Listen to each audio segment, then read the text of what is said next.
नमस्कार साथियों, स्वागत है आपका बी का 24 यूट्यूब चैनल पर। बहुत बहुत साथियों, आज बात करने जा रहे हैं नीरव मोदी की। नीरव मोदी जो कि आज ना घर के रहे ना घाट के। जैसा कि अखिलेश जी पूछ रहे थे कि ये नीरव मोदी वाले केस का क्या हुआ या नीरव मोदी का क्या कंडीशन हुई। एक्चुअल में क्या है, नीरव मोदी ना जो आज ना घर के रहे ना घाट के, और उनका ना बिल्कुल लटकम वाली कंडीशन में फंस गए हैं। अब समझ लेते हैं कि लटकम वाली कंडीशन में कैसे फंस गए। साथियों देखियो, सबसे पहले तो भारत की आप सिचुएशन समझ लो कि भारत की जो सिटीजनशिप एक्ट है ना, वो क्या बोलता है। अगर बात करें भारतीय नागरिकता अधिनियम, जो इंडियन सिटीजनशिप एक्ट है ना 1967, उसमें क्या है कि अगर किसी भी व्यक्ति ने भारत के अन्य किसी अलग देश की नागरिकता ले ली है ना, तो उसकी जो नागरिकता है ना, वो भारत की स्वतः ही समाप्त हो जाती है। ये नियम है किसका, जो इंडियन सिटीजनशिप एक्ट है 1967। अब एक प्रावधान है भाई, ये ऑटोमेटिक ख़त्म तो हो जाती है, लेकिन उसका एक प्रोसीजर है। प्रोसीजर क्या है कि आपको ना अपना जो पासपोर्ट है, जो भारतीय पासपोर्ट है, उसको सरेंडर करना पड़ता है।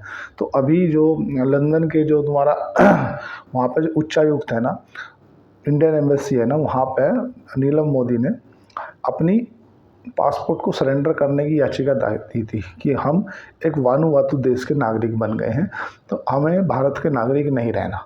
भाई अब पहली बात समझो कि देखो, एक चीज़ से दूसरी चीज़ जोड़ते चले जाना कि ये चीज़ें कहाँ कहाँ काम आ जाती हैं। बात समझो कि जो वानुवातु देश है ना, इसका नाम आपने पहली बार सुना हो। जनरली कुछ देश ऐसे होते हैं जहाँ पे आप इन्वेस्टमेंट करके उस देश की नागरिकता ले सकते हैं। उन्हीं देशों में से वानुवातु देश भी एक है।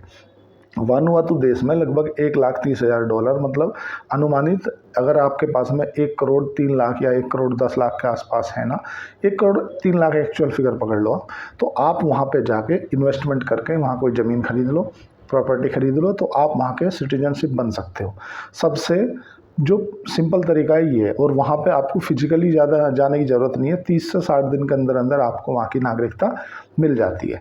जनरली जो लोग इंडिया में या किसी और देश में क्रिमिनल होते हैं या किसी तरह की अनलीगल एक्टिविटी में इन्वॉल्व होते हैं, तो वो जाकर कहीं ना कहीं इसकी सिटीजनशिप ले लेते हैं। तो एक ट्रीटी साइन होती है साथियों, एक देश की दूसरे देश के साथ में, कि अगर आपका कोई नागरिक है जिसने आपके यहाँ कोई अपराध कर रखा है और हमारे देश में रह रहा है, तो हम आपको उसको सौंप देंगे। तो वानुवातु देश के साथ में भारत ने ऐसी कोई ट्रीटी साइन नहीं कर रखी कि अगर भारत का नागरिक कोई वानुवातु देश में चला जाता है और वहाँ का सिटीजनशिप ले लेता है, तो वो भारत को लीगल रूप से उसे सौंप दे। क्योंकि जब वो उस देश का नागरिक बन जाता है, तो फिर अब जो भी प्रोसीजर होगा उसका उस देश के कानून के अनुसार होगा, ना कि भारत के अनुसार। तो एक तो ये अटकलें बढ़ जाती हैं कि यार अब क्या भारत में नीरव मोदी सामने आ पाएगा। बात समझ लेते हैं नीरव मोदी का इतिहास क्या है। साथियों, ये जो आईपीएल है ना, आईपीएल की जो शुरुआत हुई थी, आईपीएल का अध्यक्ष जो थे ना, वो नीरव मोदी थे, उन्हीं की देन की उपज थी। और नीरव मोदी के खिलाफ बहुत ही वित्तीय घोटालों के आरोप हैं, वो काफ़ी बड़े आरोप हैं। और 2010 में वो भारत से भाग करके लंदन चले गए थे, और जब से वो लंदन और दूसरे कंट्रियों में रह रहे हैं, उसके बाद से उन्हें भारत लाने की कवायतें जारी रहीं, पर नहीं आए। लगभग 425 करोड़ से ज़्यादा घोटालों के आरोप उनके पास में हैं। लेकिन उन्होंने जो भारत से भागने का अपना रीज़न बताया था, वो ये वित्तीय घोटाले नहीं बताए थे। उनने बताया था कि मेरे पे जो दाऊद इब्राहिम है, दाऊद इब्राहिम, उनकी जो है दबाव आ रहा है कि वही मेरे को उनसे अपनी जान का खतरा है, तो इसलिए मैं भारत देश छोड़ कर जाना चाहता हूँ। ऐसा उन्होंने अपनी दलील में बताया था। अगर एक दो काफ़ी दिन, मतलब 6-7 साल पुराना एक इंटरव्यू पढ़ा है, अगर आप उसे देखना चाहो। अब बात कर लेते हैं थोड़ा सा तुम्हारा वानुवातु की। वानुवातु की सब लोग वानुवातु देश को ही क्यों चुनते हैं, उसके पीछे का फैक्ट क्या है साथियों। सबसे पहले तो ये समझो कि जो ग्लोबल इंडेक्स होता है ना, वो एक पासपोर्ट की रैंकिंग जारी करता है कि भाई कोई पासपोर्ट कितना मजबूत है, या उस पासपोर्ट के अगेंस्ट में आप कहाँ कहाँ देशों में जा सकते हो। जैसे अगर टॉप मजबूत पासपोर्ट की बात करें ना, तो सिंगापुर है। अगर आपके पास में सिंगापुर का पासपोर्ट है ना, तो आप 190 प्लस देशों में वीज़ा ऑन अराइवल की सुविधा के अनुसार जा सकते हो। मतलब आपको वहाँ के देश से परमिशन लेने की आवश्यकता नहीं है, आप जाओ, आपको वीज़ा मिल जाएगा। ऐसी जापान है, जापान में भी 190 देशों में आपको वीज़ा फ्री सुविधा मिलती है। साउथ कोरिया है, नॉर्थ कोरिया, किम जोंग जुन्नी। साउथ कोरिया का अगर आपके पास पासपोर्ट है, तो आप 190 देशों में वीज़ा ऑन अराइवल की सुविधा ले सकते हो, मतलब आपको वे देश विदाउट वीज़ा जाने की परमिशन देते हैं। डेनमार्क है, डेनमार्क का पासपोर्ट काफ़ी अच्छी कंडीशन में रखता है। और तो और जो यूएस से अमेरिका भी 9वें नंबर पे आता है। तो ऐसे एक रैंकिंग डिसाइड की जाती है कि कौन से देश का पासपोर्ट कितना मजबूत है। तो सबसे पहले तो मजबूत की कंडीशन में बात कर लेते हैं कि अमेरिका की बात करी, उसके बाद इजराइल है। इजराइल के भी लगभग 170 देशों में आप जा सकते हो। जैसे ऐसा समझ लो जैसे भारत है, तो भारत का अगर पासपोर्ट है तो आप भूटान में या नेपाल में, है ना। वैसे भारत में भी कुछ देश हैं, लगभग 83 देश ऐसे हैं जो भारत के अगर पासपोर्ट है तो आप उनको वीज़ा ऑन अराइवल जा सकते हो। लेकिन इन देशों की जो रैंकिंग डिसाइड करती है, उस रैंकिंग के अनुसार इसका जो स्थान है साथियों वो 51वां है। 50 और 1 51वां। और भारत का जो स्थान है ना, जो ग्लोबल पासपोर्ट इंडेक्स होता है ना, उस इंडेक्स के अनुसार भारत का स्थान जो है 85वां है। अब भारत की अगर बात करें कि ऑल ओवर विश्व में भारत कितने देशों में वीज़ा फ्री जा सकता है या वीज़ा फ्री सेवा ले सकता है, तो ऐसा लगभग 85 या 87 के आसपास ऐसे देश हैं जिनमें भारत जाकर वीज़ा ऑन अराइवल जा सकता है। लेकिन अगर बात करें वानुआतू देश की, तो वानुआतू देश का अगर आपके पास पासपोर्ट है ना, तो आप 113 देश 113 113 ऐसे देश हैं जिनमें आप विदाउट वीज़ा उनके देश में जा सकते हो। तो पहली बात तो ये जो पासपोर्ट के हिसाब से इसकी जो रैंकिंग है ना वो मजबूत है। भाई भारत का पासपोर्ट है तो आप 85 देशों में जा सकते हो, और अगर आपके पास वानुआतू देश का पासपोर्ट है तो वो 51वें रैंक पर आता है, और उसके अनुसार आप 113 देशों में विदाउट वीज़ा जा सकते हो, समझिए। और तो आप वानुआतू देश को अनुमान इससे लगा सकते हो कि अगर चीन की बात करें तो चीन का भी जो नंबर है वानुआतू से नीचे आता है, और तुम्हारा सऊदी का भी वानुआतू से नीचे आता है। चीन का जो नंबर है साथियों 60वां नंबर है, और चीन के भी 85 देशों में आप यात्रा कर सकते हो। सऊदी का नंबर जो 59वां है, और सऊदी के अगर आप सऊदी अरब के आपके पास में पासपोर्ट है तो 59 देशों में आप यात्रा कर सकते हो। तो सबसे पहली बात तो ज़्यादातर जो जर्नली वानुआतू देश को लोग बाग प्रेफर करते हैं जाना या वहाँ की नागरिकता लेना, कि इसलिए कि तो पासपोर्ट के अनुसार अच्छी रैंकिंग के अनुसार बना हुआ है। अगर बात करें ये इसका थोड़ा सा इतिहास पढ़ना पड़ेगा छात्रों थोड़ा सा। ये क्या 1980 से पहले ये ब्रिटेन और फ्रांस का एक हिस्सा हुआ करता था। 1980 में ये आज़ाद हुआ था, और उसके बाद से ये इंडिपेंडेंट देश हो गया था, है ना। अब बात करते हैं इसका जो 80% जीडीपी कलेक्शन है ना, वो इन्हीं सर्विसेज से आता है। मतलब आपने किसी को पासपोर्ट बेच दिया, है ना, और आप इनके देश में आप जाके अगर आप सिटीजनशिप लेना चाहते हो तो आप इनको 1 करोड़ 3 लाख रुपये डॉलर फॉर्म में जमा करो या इन्वेस्टमेंट करो, और आप वहाँ के नागरिक बन सकते हो। जनरली आपको फिजिकली रूप से वहाँ होना भी ज़रूरी नहीं है, 30 से 60 दिन का टाइम लगता है तो आपको मिल जाता है। जनरली इस देश में वानुआतू देश में एक तो चक्रवर्ती तूफान, भूकंप और ज्वालामुखी ये हमेशा फटते रहते हैं। क्यों फटते रहते हैं? क्योंकि वहाँ का नेचर थोड़ा सा ऐसा ही है कि बहुत सारे छोटे छोटे आइलैंडों से मिलकर बना हुआ देश है ना। अब देखो जब कोई देश किसी की मदद करता है ना, तो दूसरा देश उसके कैसे मदद करता है, अब आप थोड़ा सा उसको समझो। पिछले साल वानुआतू देश में भूकंप आया था 7 दशमलव कुछ तीव्रता से। उस तीव्रता के भूकंप में बहुत से लोग मारे गए थे, बहुत से लोग बेघर हुए थे। तो उस कंडीशन में भारत ने 5 लाख US डॉलर की उस देश को मदद करी थी, ठीक है। अब देखना एक दूसरे का कंटेंट, जब भी कोई देश एक दूसरे से लिंक रहता है, जब भी आप बोलते हो ना कि फलाने देश में भारत मदद क्यों भेजता है, भारत को क्या लेना देना, अब वो चीज़ें सामने आएंगी। भारत ने 5 लाख US डॉलर की मदद भेजी थी, किसको? उस देश को, क्योंकि उस देश में भूकंप आया था। तो आज जब आज ललित मोदी ने वहाँ पे जाकर के उसकी सिटीजनशिप ले ली, और उसने आकर लंदन में अपना पासपोर्ट सरेंडर करने की प्रक्रिया करी, और जैसे ही उस देश के जो प्राइम मिनिस्टर हैं, प्रधानमंत्री हैं, जोतम बाथम, उन्हें जब पता चला कि ये जो है इस तरह से ऐसा करना चाह रहे हैं और ये भारत के अंदर एक क्रिमिनल है, तो उन्होंने तत्काल अपनी जो सिटीजनशिप ग्रुप है, जो कमिश्नर बैठते हैं, उन्हें तत्काल उस वानुआतू देश की नागरिकता रद्द करने के लिए आदेश पारित कर दिया कि ये जो है जो ललित मोदी है, इसने भारत के अंदर इसके ऊपर क्रिमिनल केस चल रहे हैं और ये भारत के अंदर फ्रॉड है, और इसलिए हम इसे वानुआतू देश की जो नागरिकता दी गई थी, जो कि पासपोर्ट नंबर भी इशू हो गया था, हम उसको नागरिकता को रद्द करते हैं। अब रद्द कर दिया मतलब अब ना तो नीरव मोदी घर के रहे ना रहे घाट के ललित मोदी। हुआ क्यों? हुआ इसीलिए कि भाई आज तुम्हारे उस देश के साथ संबंध अच्छे थे, आपने उसकी विपदा में सहायता की थी, तो आज उसके देश ने के जो प्राइम मिनिस्टर है उन्हें पता चला कि इसका भारत में ऐसा ऐसा वो चल रहा है, जबकि कोई टीटी साइन नहीं है। जो और देश है ना, उन देशों के साथ में भारत की टीटी साइन है कि अगर कोई ब्रिटेन का है, दूसरे देश का नागरिक है और उसने उस देश में क्राइम कर रखा है, वो भारत के अंदर आ जाता है, रह लेता है, तो अगर वो देश इनसे मांगता है, इनके राजदूतों को बाकायदा एक गजट जारी होता है, तो उसमें इनको सौंप देंगे उसी देश में। ऐसे ही भारत की उन देशों से संधि है कि भाई अगर उन्होंने अपराध कर रखे हैं तो भारत उनको बाकायदा उनके हिसाब से जो उनकी गाइडलाइन है वैसे देगा और भारत को सौंप देंगे उनके क्रिमिनल को। ऐसे ही अब उनने वानुवातु देश के साथ में बहुत रिसर्च करके किया होगा कि यार भारत की तो वानुवातु से कोई संधि नहीं है, और वानुवातु की जो सिटीजनशिप है सबसे कम है, मतलब 1 करोड़ 3 लाख रुपए दो और आप वहाँ के नागरिक बन जाओगे, तो आपको वहाँ से अरेस्ट भी नहीं किया जा सकता। दूसरी बात, वानुवातु एक ऐसा देश है जो अपने नागरिकों से किसी प्रकार का कोई भी डायरेक्ट टैक्स नहीं लेता, चाहे वो किसी भी रूप में वहाँ पैसा कमाएं, चाहे वो कोई बिजनेस करें, चाहे वो कोई शेयर मार्केट करें, चाहे वो किसी भी तरह का एग्रीकल्चर से रिलेटेड काम करें, डायरेक्ट टैक्स कोई नहीं लिया जाता। जैसे अपने यहाँ दिया जाता है ना कि 10 साल में 10 लाख की छूट है, 12 लाख की है, या 25 लाख पे इतने परसेंट है, या आप अगर 30 लाख कमाते हो तो 30% का टैक्स लगे। वहाँ पे आप चाहे 1 करोड़ रुपये कमाओ, चाहे आप 10,000 रुपये कमाओ, कोई टैक्स नहीं है, जीरो टैक्स। तो अधिकतर जो लोग हैं ना, वानुआतु देश को इसीलिए चूज़ करते हैं कि भाई अगर हमने उस देश की नागरिकता ले ली तो हम चाहे किसी भी देश में रहें, कितने भी रुपये कमाएं, पहली बात तो हमें टैक्स के रूप में गवर्नमेंट को 1 रुपया नहीं देना, देश को 1 रुपया नहीं देना। अब देश चलता कैसे? देखो क्या है, आप समझो कि उन देश का जो ज़्यादातर जीडीपी है ना, वो एक तो टूरिज़्म से आती है। टूरिज़्म मतलब जो भी तुम्हारा आसपास के जो देश है ना, फ्रांस, ब्रिटेन वगैरह, उनके लिए एक टूरिस्ट प्लेस है वो। अधिकतर वहाँ की अगर आबादी है ना, तो वो एग्रीकल्चर पे निर्धारित है। मतलब एक जैसे ग्रामीण लोग नहीं जीते अपनी जीवन कि बिल्कुल जीवन शैली सादा जीवन जीने वाले लोग हैं, और उनके अपने खुद के कल्चर है। वहाँ पे एक फ्रांच, एक इंग्लिश, एक उनकी खुद की लैंग्वेज है, 3 लैंग्वेज बोली जाती हैं।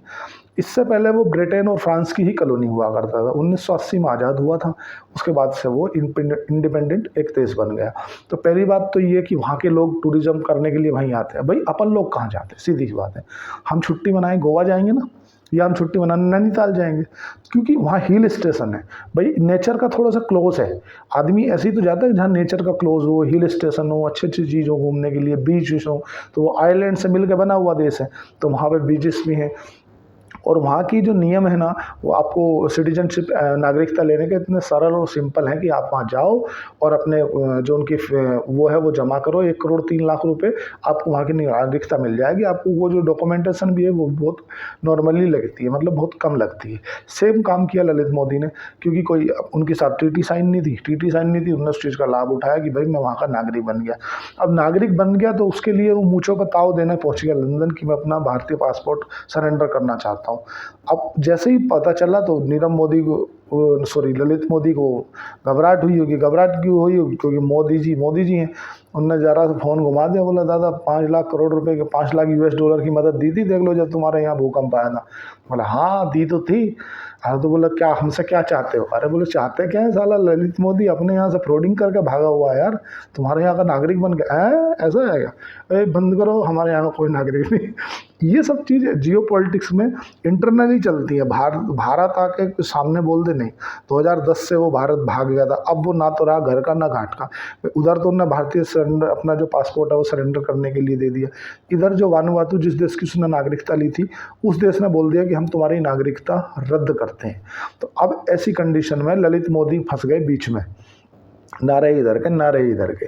तो लोग जो है ना ज़्यादातर वानुवातु में क्यों जाते हैं? भाई सपोज करो वानुवातु देश का सिंपल सा स्लोगन है कि भाई हमारा जो उद्देश्य है, अगर कोई आदमी पैसे वाला है और वो इन्वेस्ट करना चाहता है, इन्वेस्ट के पर्पज़ से, वहाँ पे ऐसा भी है कि आप विद फैमिली भी जा सकते हो, मतलब 4 आदमियों की भी नागरिकता वहाँ मिलती है।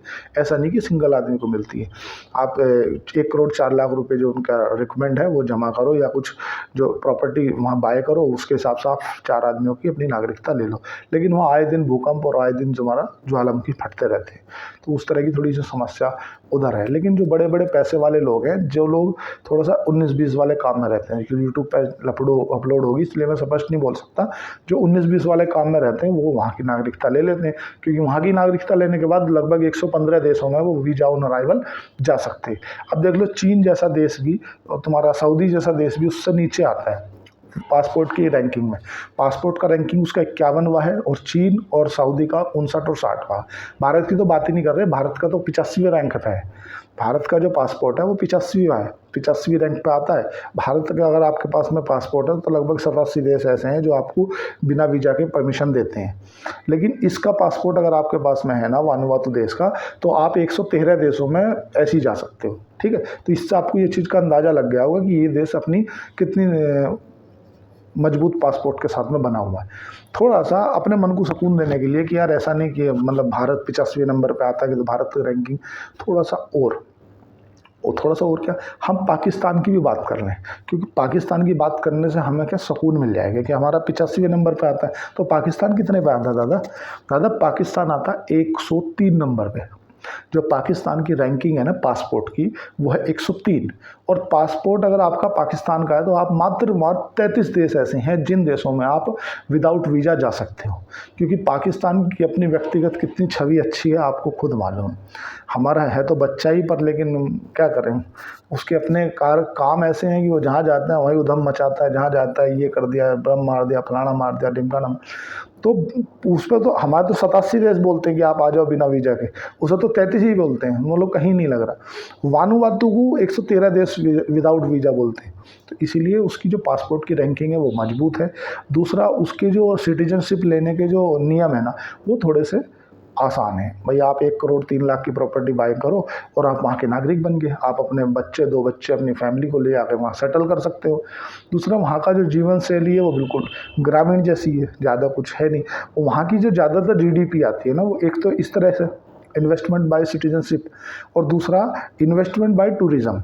जितने भी टूरिज़्म आएंगे वहाँ पर, उससे उनकी जीडीपी बढ़ती है। वो पूरा का पूरा जो ऐसे क्षेत्रों से घिरा हुआ है, जो तुम्हारा दक्षिण प्रशांत महासागर है ना, उस तरफ है, तो पूरे जो लोग हैं, जो अंग्रेज हैं, वो उधर जाकर अपनी छुट्टियां मनाने जाते हैं। और अंग्रेजों को ज़्यादातर घूमने का शौक होता है, तो इसलिए उनकी जो जीडीपी का अधिक हिस्सा है ना, वो tourism plus investment by citizenship उनसे आता है। इसलिए वहाँ के जो लोग हैं ना, वो लोग किसी भी तरह से नागरिकों से टैक्स नहीं लेते।